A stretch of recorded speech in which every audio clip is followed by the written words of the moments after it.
An old Italian widow opened her front door on a cold March night in 1996 and looked at a young man on her stoop who had not eaten in 4 days. He asked, in a voice broken by the asking, if she had any old crusts of bread she was going to throw out. She did not give him crusts. She invited him into her one-bedroom apartment on Avenue U, sat him at her kitchen table, set down the only plate of pasta she had cooked for herself that night, and ate nothing. He stayed one night on her couch. He left at dawn. She had folded a $5 bill into the pocket of his coat while he slept, the way her mother had once folded a coin into hers in a village outside Naples in 1934. He never told her his name. She never asked. 28 years later, a black Lincoln Town car pulled up in front of a small assisted living home in Brooklyn, and 30 men in dark suits got out, and the man at the front asked the nurse if he could see Nana Rosaria. "Stay with me on this one." Her name was Rosaria Di Santis, 71 years old in the spring of 1996. A widow for 9 years that March. Her husband, Salvatore, had been a longshoreman on the Brooklyn waterfront for 41 years before a bad heart took him in his sleep one Sunday afternoon in front of a Mets game. They had had no children. 2 miscarriages and 1 stillborn boy in the years before the war was the whole accounting of it. She had named the boy Marco in her own head, and she had not told a soul, not even Sal. She lived in a one-bedroom apartment on the second floor of a walk-up on Avenue U, near East 16th. The rent was $490 a month, controlled since 1978, which was the only reason a widow on a longshoreman's pension could keep a roof over her head in Brooklyn.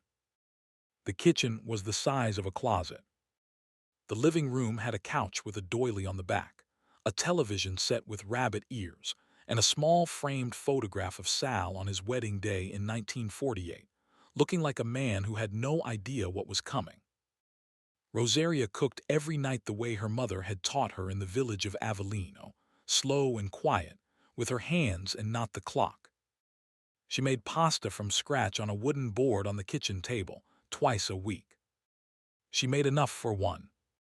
She set the table for one. She ate sitting across from the empty chair where Sal used to sit, crossed herself before she ate, and said grace in Italian under her breath the way her mother had taught her. She was not lonely. She was alone, which was a different thing. She had a sister in Bensonhurst, Concetta, who called her on Sundays. A friend named Maria from the parish at St. Mark's who sat with her at the 8 a.m. Mass every morning. Vito the butcher on Avenue U, who saved her the cheap cuts on Thursdays and pretended she had asked for them. A small life.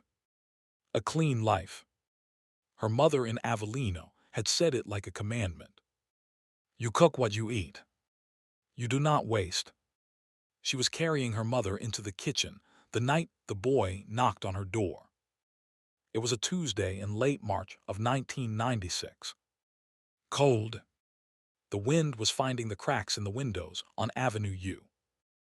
Rosaria had cooked a small pot of bucatini with garlic and oil and a little anchovy.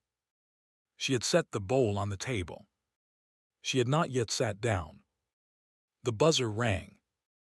The door of her apartment. Someone had come up. She walked to the door in her slippers and put her eye to the peephole. It was a young man. 22, maybe 23. Thin, pale, brown hair that had not been cut in months. A denim jacket too thin for March in Brooklyn, and a wool hat pulled down to his eyebrows. A duffel bag at his feet that did not look like it had much in it. He stood very still, the way a man stands when he has practiced what he is about to say and is afraid he will lose his nerve. A woman in Brooklyn in 1996 did not open her door at night to a stranger. Rosaria stood with her eye to the peephole, and she read his face the way her mother had taught her to read the faces of beggars at the church door in the village. She read him for hunger. She read him for malice. She read him for need. She read hunger. She slid the chain. She turned the lock. She opened the door 6 inches. He did not step forward. He stayed where he was.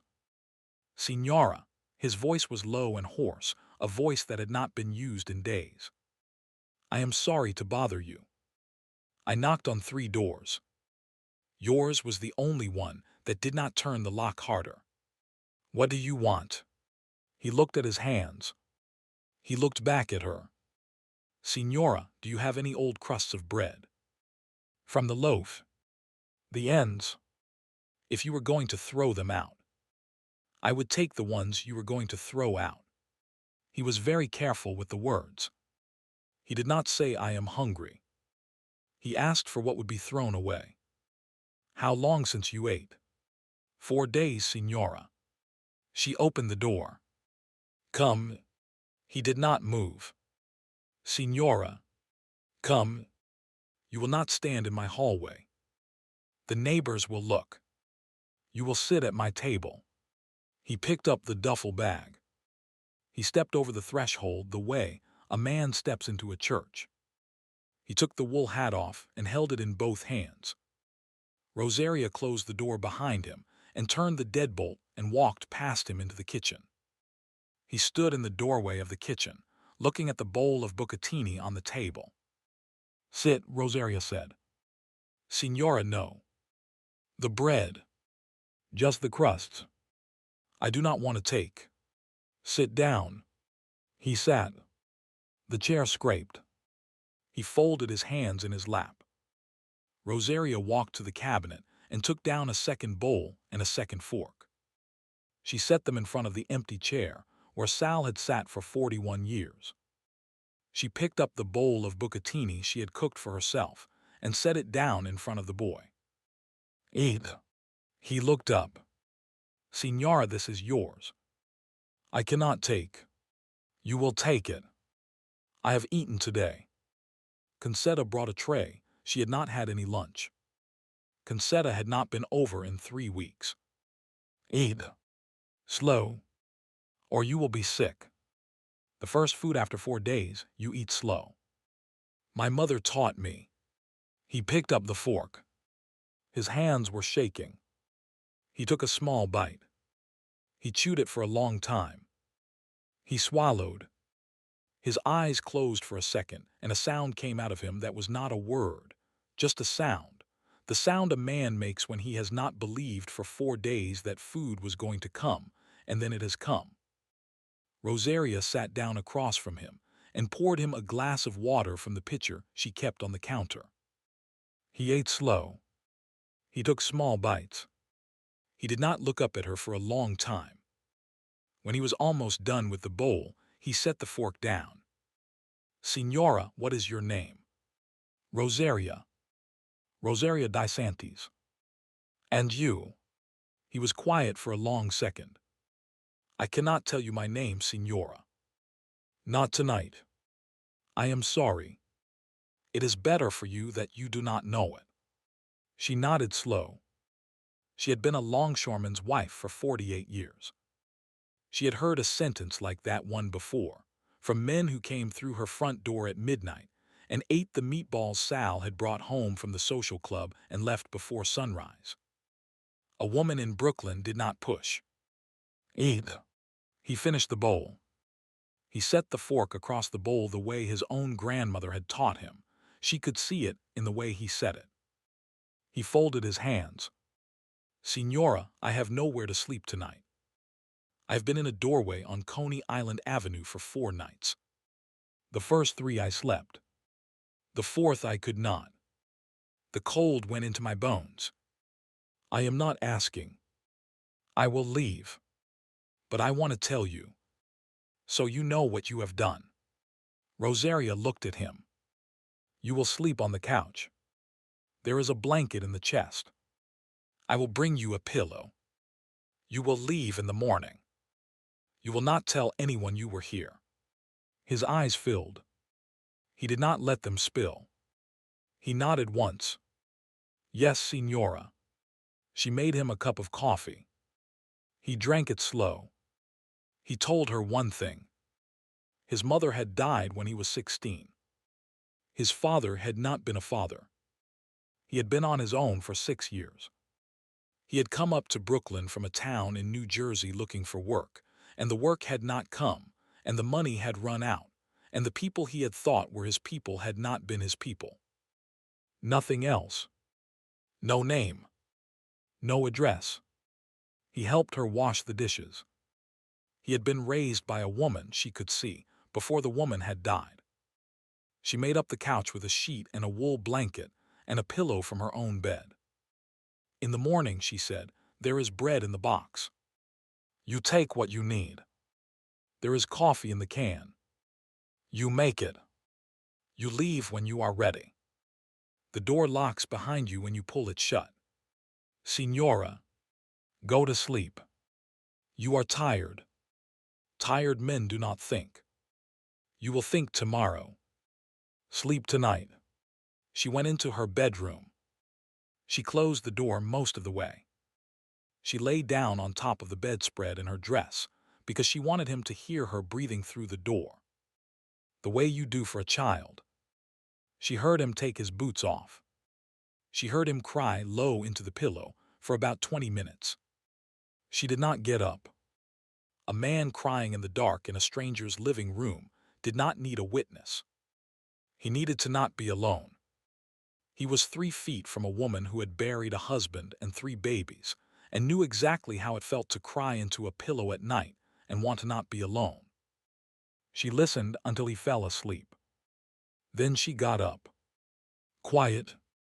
She walked into the living room in her stocking feet.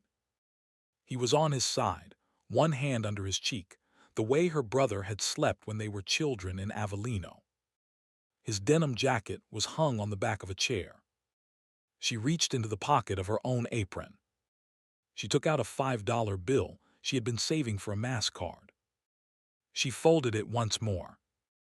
She slid it into the front pocket of his denim jacket, where he would feel it in the morning when he reached for the hat. She crossed herself. She whispered something she did not know she was going to whisper. She whispered the name Marco. Then she went back to her room. She slept 4 hours. She woke at 6. The couch was empty. The blanket was folded with the pillow on top. The glass of water was washed and upside down on the dish rack. The boots and the jacket and the duffel bag were gone. On the kitchen table, he had left a piece of paper. It was a paper napkin from her own holder. He had written on it in pencil, in careful printed letters. Signora Rosaria. Thank you. I will not forget. Not the pasta. Not the couch. Not the $5. I will pay it back. I do not know when. I do not know how. But I will. May God bless you and keep you. He had not signed it. She held the napkin at the kitchen table. She read it 3 times. She folded it. She put it in the drawer of her side table next to her bed, where she kept Sal's wedding ring and her mother's rosary, and the one photograph of the stillborn boy that the hospital had given her in 1951. She made the sign of the cross. She did not tell anybody. Not Concetta. Not Maria. Not Vito. She had given a stranger her dinner and her couch and a $5 bill, and she had told no one because she had not done it for the telling. She forgot him by Easter. That is the thing about a kindness done quietly. You do not write it down. You do not tell the priest at confession, because there is no sin in it, and there is no virtue you want recognized either. You forget. You go back to the 8 a.m. Mass with Maria. You go back to the Bucatini for one. She did not throw the napkin away. She did not look at it again either. It sat in the drawer with Sal's ring and her mother's rosary and the photograph of Marco for 28 years. 28 years. In those 28 years, a great many things happened to Rosaria Di Santis, and most of them happened slow. Concetta died in 2007 of pneumonia after a fall. Maria died in 2012. Vito, the butcher, closed his shop in 2014. In 2019, Rosaria fell in the kitchen and broke her hip. When she came out of the hospital, she could not climb the stairs to the second floor on Avenue U. A social worker found her a place, a small assisted living facility on a side street in Bensonhurst, a converted brownstone with 12 residents and a staff of 6, and a smell of cabbage and old wood. The room had a window that looked at a fire escape and a brick wall. The food was bad. Rosaria did not complain. A woman who had buried a husband and 3 babies and a sister, and most of her friends did not complain about thin sheets. She brought 3 things from Avenue U. The photograph of Sal on his wedding day, her mother's rosary, and a small wooden box with Sal's ring and the photograph of Marco and the folded paper, napkin from a Tuesday in March of 1996 that she had not looked at in 23 years. She lived in the brownstone 5 years. She was 99 years old in March of 2024. She prayed for Sal and Concetta and Maria, and for the boy who had slept on her couch and had left a paper napkin on her kitchen table. She did not remember his face anymore. She remembered the napkin, the handwriting, the way he had folded the blanket.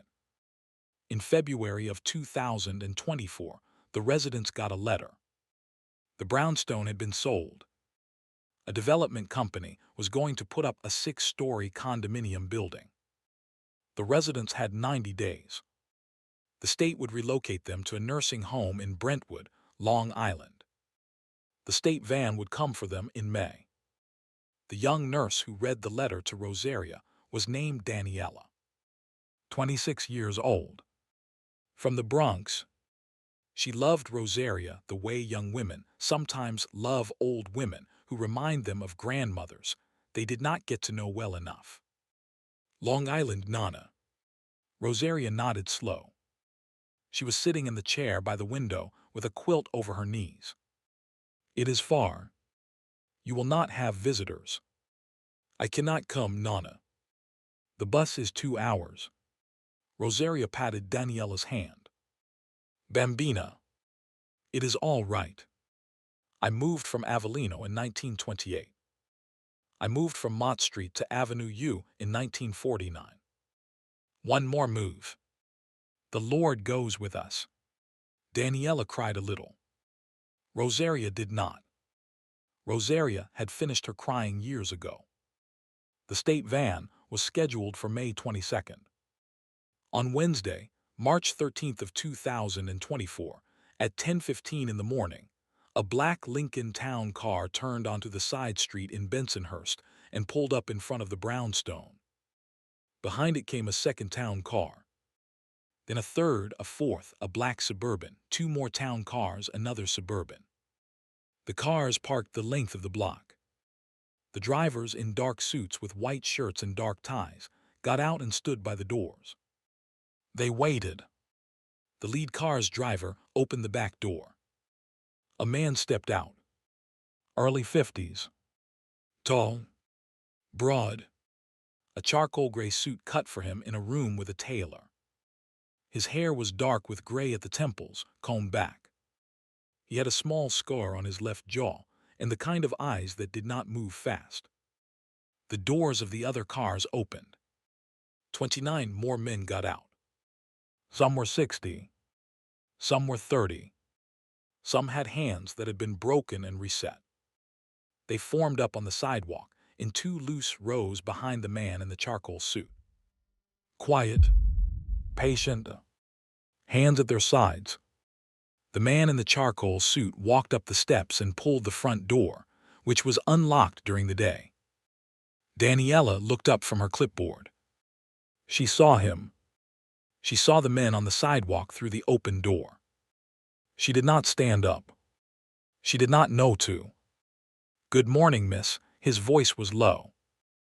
There was Brooklyn in it, worn down by years of having to talk to people in nicer rooms than the rooms he had been raised in.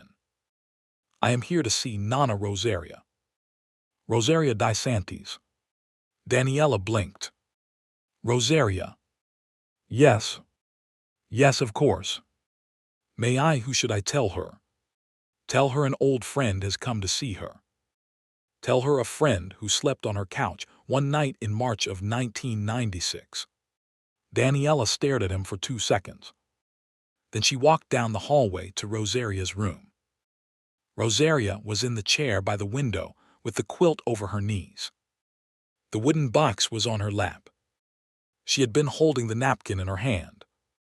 She had been holding it for an hour, like a woman who had been told in a dream the night before that today was the day. Nana. Bambina. Nana, there is a man. He says he slept on your couch. In 1996. He says he is an old friend. Rosaria looked at Daniela. The folded napkin was still in her hand. She looked down at it. She looked up. Bring him. If you are still with me on this one, hit that subscribe button down there. There is a whole shelf of stories like this one on this channel. Stories about quiet kindnesses that did not get forgotten. Stories about the people who came back, the long way around, to thank the women who fed them when they had nothing. Subscribe. Stick around. The man in the charcoal suit is about to walk into Rosaria's room and kneel by her bed, and what he is about to say to her is going to stay with you for the rest of the day. Back to the brownstone. Daniela walked the man down the hallway. He stepped through the door. He took his overcoat off and folded it over his arm. He looked at the woman in the chair by the window. She had been small at 71. At 99, she was the size of a child. Her hair was white and thin. Her hands on the box were spotted brown and blue at the knuckles. Her eyes were the same eyes. He saw it the second he walked in. He had practiced what he was going to say in the car. He had practiced it for years. The practice did not help. He walked to the chair. He went down on one knee in front of her. He took her right hand in both of his hands. Her hand disappeared in his hands. Nana. She looked at his face. She read it the way her mother had taught her to read faces in the village. She read him for years. She read him for distance. She read him for the boy he had been. You came back. I came back, Signora. Sit. Sit. Bring the chair. Daniela, bring the chair from the hall. Daniela brought the chair from the hall. The man stood up off his knee, slow, and sat in it, and took Rosaria's hand again. Signora, I am going to tell you my name now. I would not tell you in 1996. It was better for you that you did not know it. That is not true today. My name is Tommaso Carluccio. They call me Tommy. I have been the head of a family in this borough for 22 years. Rosaria looked at him. She did not flinch at the word family. She had been a longshoreman's wife. She knew what the word meant when a man said it the way he had just said it. Tommaso. Yes, Signora. You ate my pasta. I ate your pasta, Signora. You slept on my couch. I slept on your couch. And you put $5 in my pocket. I felt it in the morning at the train. I sat on the bench at the Avenue U stop, and I held it in my hand for an hour. I was a boy who had not been touched by a kind hand in 6 years. Then I rode the F into the city, and I walked until I found a man who had worked for someone with no name and nothing to lose. By the time I was 28, I had a name in this borough. By the time I was 35, I had a chair at a table I am not going to describe to you. I have been the head of the family that sits at that table since 2002. Rosaria nodded. Slow. Why did you not come before? He looked down at their hands. Signora, in this life, when you come up the way I came up, you do not come back to the door of a kind woman to thank her. You stay away. You keep her clean. You do not put her in a photograph somebody might take of you on a sidewalk. You do not write her a letter that somebody might find. You do not call. You watch from a long way off. You watched. I watched, Signora. From the year I was 25. I had a man who walked past your building twice a month for 23 years. He never knocked. He looked at the front window. He listened at Vito's. He listened at St. Mark's. If anything had happened to you, I would have been there in an hour. Nothing ever happened that you could not handle. You buried Concetta. You buried Maria. You did not need me. I did not come. Rosaria's eyes were wet. She did not let them spill. She had not let them spill in many years. You came today. I came today because in February, a clerk in a city office told a friend of mine. They are taking you to Long Island, Nana. They are tearing this place down to put up a 6-story condominium. They are sending you 2 hours away to a state nursing home in a town you have never heard of, where nobody will visit you and the staff will not know your name. He paused. He squeezed her hand. That is not happening, Signora. She looked at him. What did you do? I bought the brownstone, Signora. Last week. Through a clean company. I paid them $7 million for a property they paid 2.5 for. They had a small change of mind about the project at 3 in the morning on a Thursday. The condominiums are not being built. The brownstone stays. You stay. Every resident stays. Daniela stays. I am paying their salaries from now on, double what the state was paying. The food is changing tomorrow. There is a woman in Bensonhurst named Philomena who is going to cook here 3 times a day. Her sauce is the closest in this borough to your mother's. I would not lie to you about sauce. A small sound came out of Rosaria. It was a laugh and a sob at the same time. It was the first sound of either kind that had come out of her in 2 years. Tommaso. Yes, Nana. You did all this. I did all this. And I am going to come and see you, Signora, the second Sunday of every month until the Lord takes you. I am going to bring my wife. Her name is Antonella. Better than I deserve. I am going to bring my 2 daughters. One is 21. One is 17. They have heard about you their whole lives. I told them there was a woman in Brooklyn who fed me her last plate of pasta when I was a boy who had not eaten in 4 days. I told them that everything I am because of her. They have wanted to meet you since they could understand the words. Rosaria was crying now. Quiet, slow, tears that had been waiting a long time to come. She put her free hand on top of his hand on top of hers. The 3 hands were stacked, his big and dark on the bottom and on top, her small and brown spotted in the middle. Tommaso, I have to ask you a thing. Ask, are you a good man? The room was very quiet. Daniela in the doorway did not move. Outside on the sidewalk, 29 men in suits stood in 2 rows and waited, and did not look at their watches. Somewhere down the block, a car horn honked once and stopped. He looked at her face for a long time before he answered. He did not look away. Signora, I am not always a good man. I have done things in this life that I will answer for one day to a Lord I am still afraid of. I have hurt men who hurt other men first. I have taken care of problems in ways the priest at St. Mark's would not bless.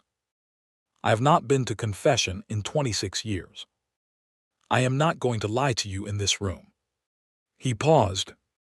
But I am a man because of one woman who fed me when she had nothing. I am a man with a wife and 2 daughters, and a name because a widow in Brooklyn opened her door at night to a stranger and gave me her dinner and her couch and a $5 bill she had folded into my pocket while I slept. Without you, Signora, I am dead in a doorway on Coney Island Avenue in the spring of 1996. There is no Tommy Carluccio. There is a frozen boy in a doorway and a county number on a toe tag in a freezer in Sunset Park. He squeezed her hand again. So whether I am a good man, Signora, you get to decide. You. Not the priest. Not the Lord. You. You made me. So you get the say. Rosaria looked at him a long time. She nodded once. You are a good man, Tommaso. You came back. A bad man does not come back. A bad man forgets. You did not forget. You are a good man. He bent his head down. He pressed his forehead to the back of her hand. He held it there a long time. When he lifted his head, his eyes were red. He did not pretend they were not.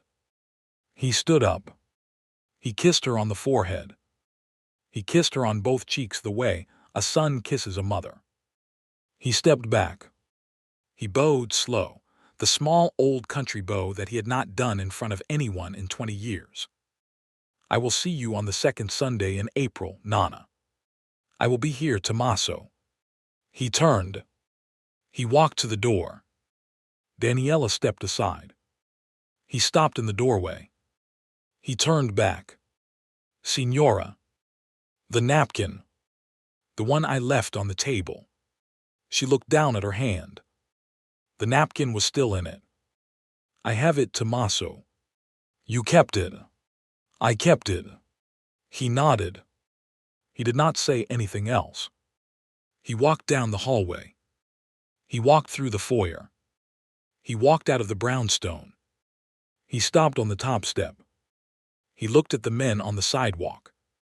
He nodded once. They moved without a word. The doors of the cars opened. The men got in. The drivers got in. The cars pulled away one after the other down the side street in Bensonhurst, slow, like a procession, and turned the corner onto 86th Street and were gone. Daniela stood in Rosaria's doorway and looked at her old friend in the chair by the window. Nonna. Nonna, who was that? Rosaria did not look up. She was looking at the napkin in her hand. That was a hungry boy who came to my door one night a long time ago, Bambina. I gave him a plate of pasta. I forgot about it. He did not. She folded the napkin once. She put it back in the wooden box. She closed the lid. Bambina. Tell the cook today. Make a good lunch. I am hungry. The next day, Philomena from Bensonhurst arrived with a pot of sauce and 3 pounds of fresh pasta and a tray of meatballs the size of fists. The smell came down the hallway, and the residents who could walk came out of their rooms, and the residents who could not asked Daniela to please bring the food in. The brownstone smelled like a kitchen in Brooklyn for the first time in 20 years. The development company did not come back.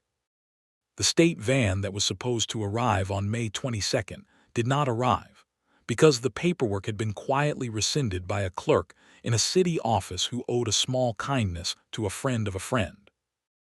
On the second Sunday in April, a black Lincoln Town car pulled up in front of the brownstone at noon. Out of the back came a man in a charcoal suit, a woman in a navy dress, and 2 young women in plain spring dresses, 121 and 117. They sat with Rosaria for 4 hours. They ate Philomena's sauce at the little table by the window. The girls held her hands. The wife held her hands. The man held her hands. Rosaria laughed twice. She had not laughed twice in an afternoon since 1987. They came back the second Sunday in May. The second Sunday in June. The second Sunday in July. They came every month for 4 years. Rosaria Di Santis lived to be 103 years old. She died in her sleep on a Tuesday morning in February of 2028, in her bed in the brownstone in Bensonhurst, with the wooden box on the side table next to her and the folded paper napkin on top of it. The funeral was at St. Mark's. The church was full. The front 3 rows were the family of Tommaso Carluccio.